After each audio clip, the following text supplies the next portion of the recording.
Hi, I'm Kelly Ellis, Vice President of Global Industry Relations for Renati, here with Mark Hill, Co-Director of the UK and EU for Renati. And Mark has been helping people sell things online for over 20 years. And part one and part two of the series, you've heard about some of the antique hacks and some of the special tricks. And now, Mark, tell us what apps you're using.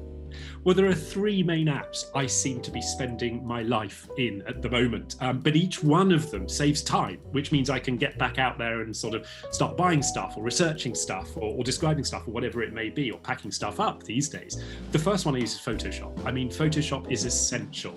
You can change colors, you can change tones, you can clone things, you can do so many different things in Photoshop. And also just doing a very short online course is a really good idea to give you the basics of how this very complex system works. You don't need to know everything, but it'll save you time. So once you've got a snazzy looking image of your wonderful object, the next thing is to get it on a white background, because that's what lots of people like today.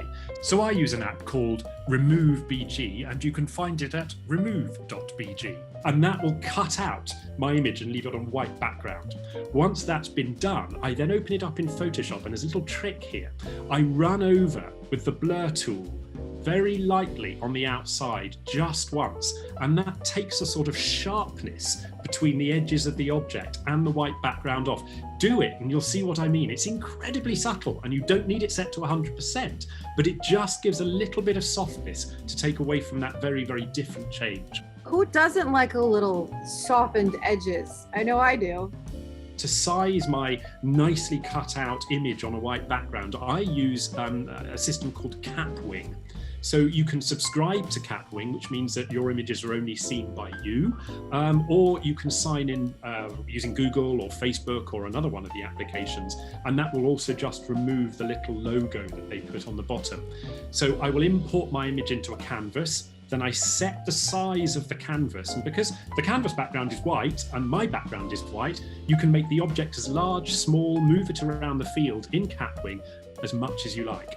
Then I set the resolution, and I use 2048 by 2048, which gives just the right size images for so many systems. Download it and then upload it straight into your shop, and it works brilliantly. So how much time are you saving? It sounds like you really narrowed it down to a great system.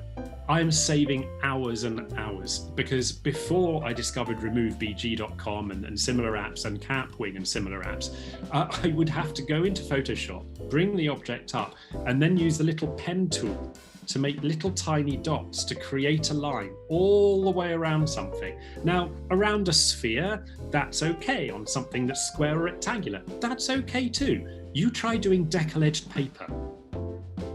So helpful. I mean, saving time is key when you're trying to sell things online, right? Well, this is it. I mean, when I was cutting images out in Photoshop before, it was only really, a year, 18 months ago or something like that. Technology moves so quickly. So keep your eye on it, because who knows what will be out there in another year to save even more time or make our jobs that little bit easier. These are the tricks and hacks we need to know about. As you're getting ready as a dealer to put all your things online, this is invaluable information. Gotta know it.